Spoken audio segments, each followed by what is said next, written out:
Mahkamah Konstitusi mengabulkan gugatan terhadap Undang-Undang Nomor 2 Tahun 2002 tentang Kepolisian Republik Indonesia.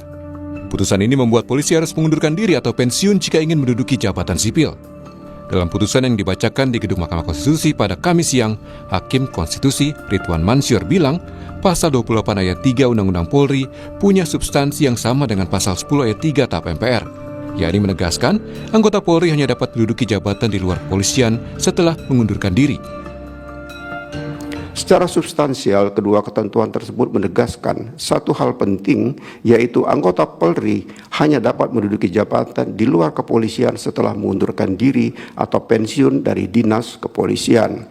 Artinya, apabila dipahami dan dimaknai secara tepat dan benar, tanda kutip mengundurkan diri atau pensiun dari dinas kepolisian adalah persyaratan yang harus dipenuhi oleh anggota Polri untuk menduduki jabatan di luar kepolisian. Amar putusan mengadili: 1. Mengabulkan permohonan para pemohon untuk seluruhnya. 2. Menyatakan prase atau tidak berdasarkan penugasan dari Kapolri dalam penjelasan pasal 28 ayat 3 Undang-Undang Nomor 2 Tahun 2002 tentang Kepolisian Negara Republik Indonesia, Lembaran Negara Republik Indonesia tahun 2002 Nomor 2 tambahan Lembaran Negara Republik Indonesia Nomor 4168 bertentangan dengan Undang-Undang Dasar Negara Republik Indonesia tahun 1945 dan tidak mempunyai kekuatan hukum mengikat. 3. Memerintahkan pemuatan putusan ini dalam Berita Negara Republik Indonesia sebagaimana mestinya. Menanggapi putusan MK, Kadif Humas Polri Irjen Sandi Nugroho bilang Polri menghormati putusan MK dan akan menindaklanjuti serta mengkaji putusan itu. Atas putusan tersebut tentunya Polri akan menghormati semua putusan yang sudah dikeluarkan, dan saat ini Polri masih menunggu hasil resminya seperti apa, kemudian nanti akan dilaporkan kepada Bapak Kapolri, kemudian kita secara langsung akan menyampaikan tentang hasil putusan tersebut yang sudah diputuskan oleh MK pada hari ini. Tapi yang pasti bahwa kami belum menerima putusannya sampai dengan saat ini, tetapi polisi selalu akan menghormati putusan yang sudah ditetapkan oleh pengadilan. Sejumlah perwira tinggi Polri menduduki jabatan di luar kepolisian seperti kementerian dan lembaga. Di antaranya Komjen Ketut Suwardana, Irjen Kementerian P2MI, Komjen Joko Purwanto, Irjen Kementerian Kehutanan, Komjen M. Iqbal, Sekjen DPD RI, Komjen Puji Prasetyo Hadi, Irjen Kementerian ATR BPN, hingga Irjen Soni Sanjaya, Wakil Kepala BGN. Sementara itu, Menteri Sekretaris Negara Prasetyo Hadi menjelaskan putusan MK bersifat final dan mengikat, sehingga putusan itu adalah putusan akhir yang harus diterapkan. Jadi kita pelajari kan, tapi sebagaimana namanya putusan MK itu kan final and binding. Berarti pasti akan dijalankan gitu, Mas? Ya lah, sesuai aturan kan seperti itu. Akan meminta pejabat tersebut mundurkan diri dari Kementerian Lembaga Bapak yang polisi? Iya kan, kalau aturannya seperti itu. Sebelumnya, gugatan terhadap Undang-Undang Nomor 2 Tahun 2002 tentang Polri diajukan dua advokat Samsul Jahidin dan Christian Adrianus Site. Keduanya menilai undang-undang tersebut multitafsir dan berpotensi terjadi penyalahgunaan kekuasaan pada penegak hukum. Tim Liputan, Kompas TV. Putusan MK sudah keluar dan bukan untuk diperdebatkan karena sifatnya final dan mengikat. Kami akan ulas bagaimana penerapan putusan MK terhadap larangan polisi aktif di jabatan sipil bersama penasihat ahli Kapolri Irjen Purnawirawan Arianto Suptadi. Selamat pagi Pak Arianto. Selamat pagi Pak Mario Pak di studio. Terima kasih Pak Arianto sudah bergabung di Dialog Sapa Indonesia Pagi, dan juga pengamat kepolisian ISES Bambang Rukminto. Selamat pagi Mas Bambang. Pagi. Mario. Terima kasih Mas Bambang dan Pak Arianto sudah bergabung di Dialog Sapa Indonesia Pagi pada hari ini. Saya duluan ke Pak Arianto. Pak Arianto, Pak Kapolri sudah memberikan tanggapan terkait dengan putusan MK ini atau belum Pak? Kalau saya belum mendengar Pak Kapolri ya, tapi yang saya dengar baru Kadif Humas saja itu. Ya. Dan saya kira ya udah pasti Pak, gitulah tanggapannya. Itu kan final and binding ya. Ya. Berarti kita harus melaksanakan perintah undang-undang.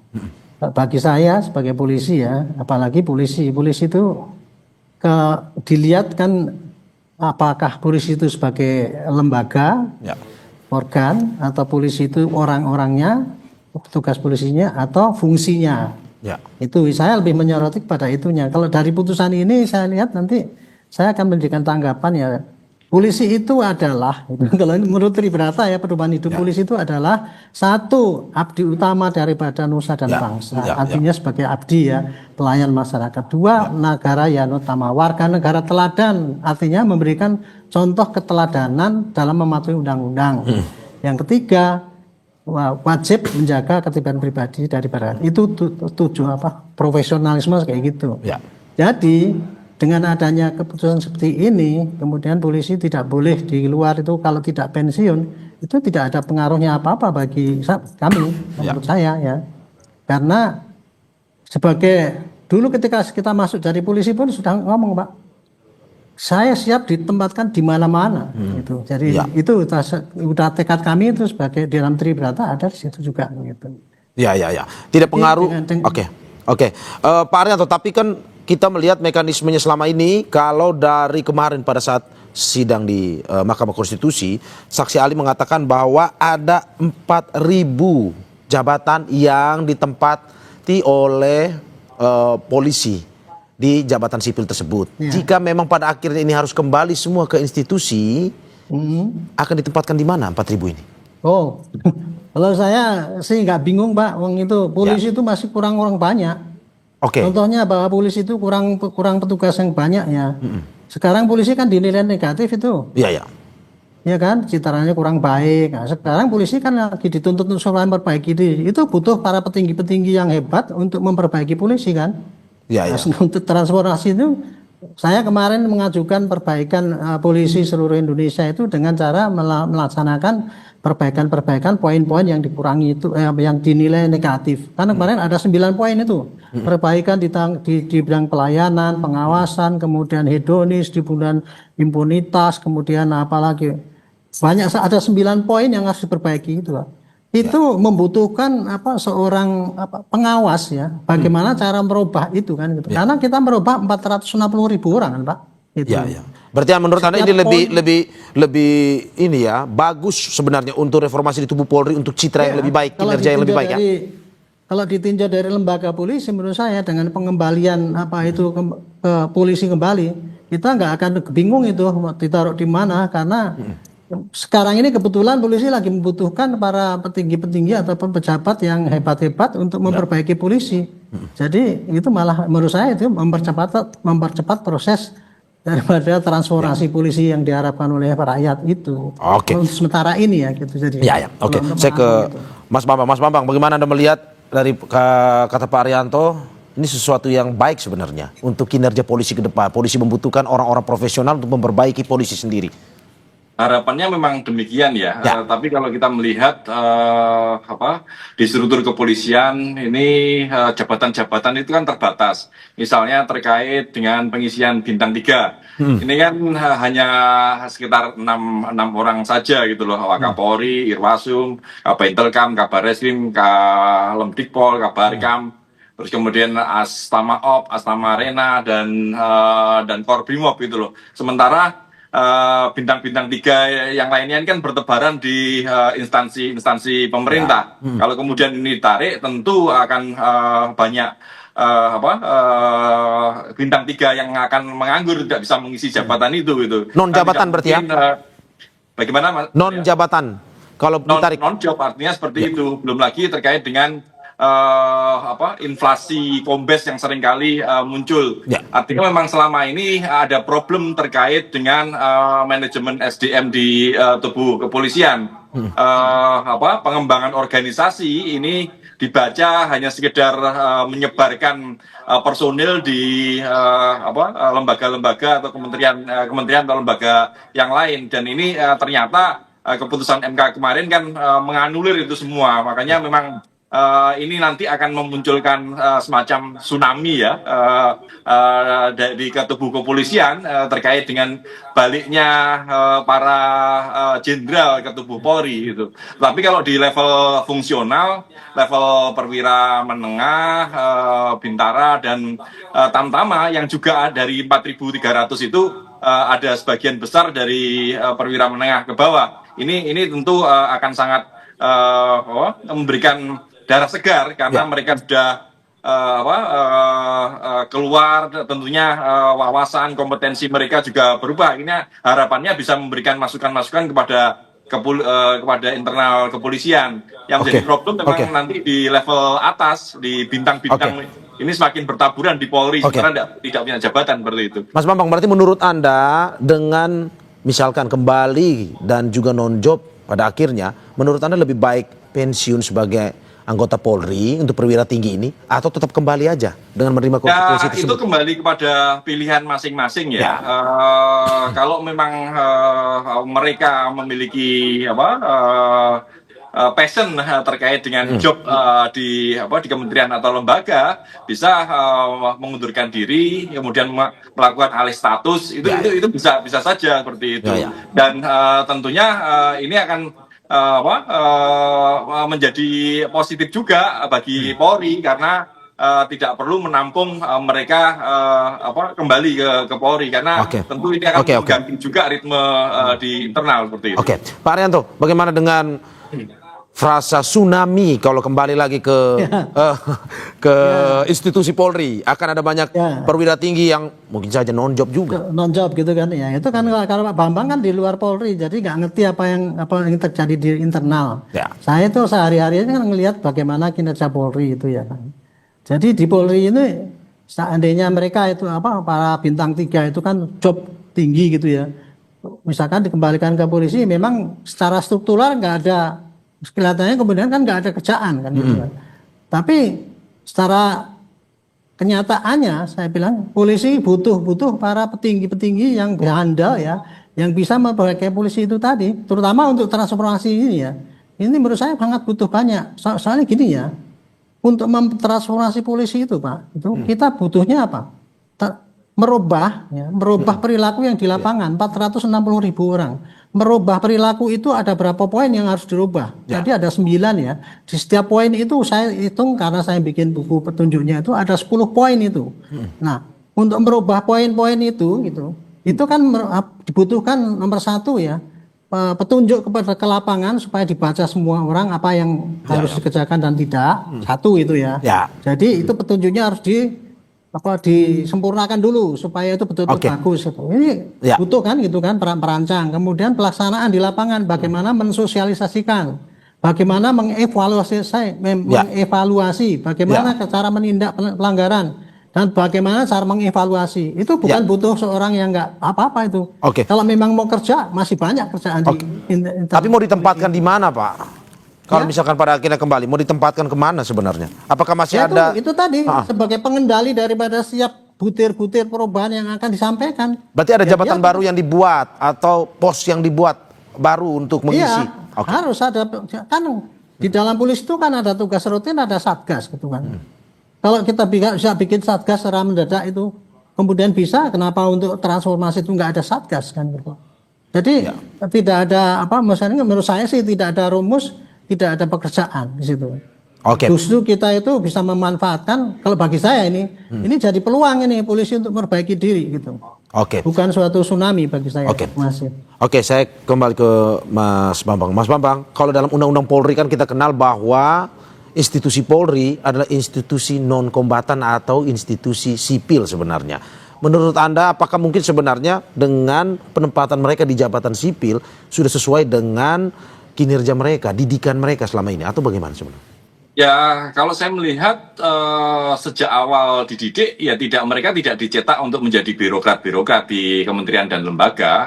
Mereka lebih pada tugas-tugas kepolisian. Tugas-tugas kepolisian ini kan meliputi Kamtipmas dan terutama Hari Kamtipmas, pemeliharaan keamanan ketertiban dan penegakan hukum. Jadi fokusnya di sana. Memang kemarin ketika berada di kementerian dan lembaga, fungsi mereka salah satunya melakukan pengawasan pada lembaga terkait. Tapi isu yang beredar kan juga tidak hanya melakukan pengawasan, tapi menjadi pengamanan. Itulah yang akan yang memunculkan Pro kontra. persepsi adanya konflik kepentingan karena konflik kepentingan antara ini yang diawasi dan yang mengawasi kan sama saja kalau mereka ada di luar struktur. Makanya kemarin keputusan MK mengembalikan itu memang sudah, saya melihatnya sudah sangat tepat ya, karena memang dalam undang-undangnya memang mengatur seperti itu, tidak bisa di luar struktur karena harus mengundurkan diri dan pensiun dini.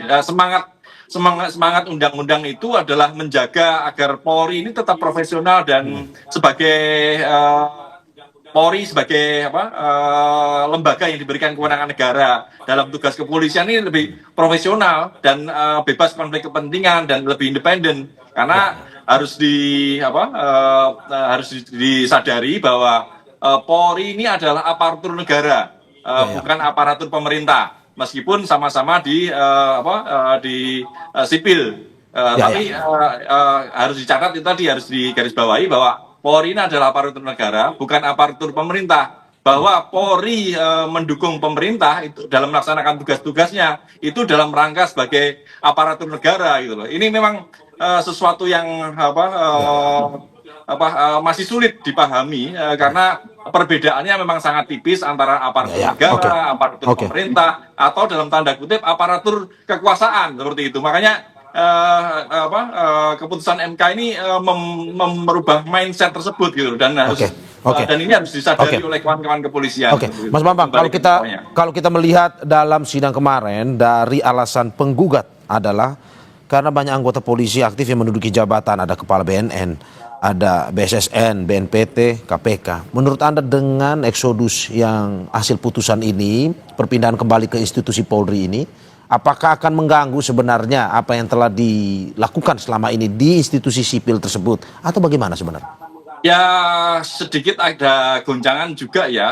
Artinya yang selama ini tugas-tugas Polri yang dilakukan secara profesional melakukan pengawasan ini tentunya akan berkurang. Ini tentu akan membuat kementerian dan lembaga itu berbeda dengan kemarin, akan semakin longgar gitu. Artinya peluang-peluang untuk melakukan pelanggaran itu kembali muncul seperti itu. Tetapi ini kan persoalannya bukan hanya sekedar penempatan Polri di luar struktur, tapi adalah koordinasi antar lembaga. Artinya kalau itu tidak bisa diselesaikan antara antar lembaga, tentu ini akan menjadi dampak yang negatif.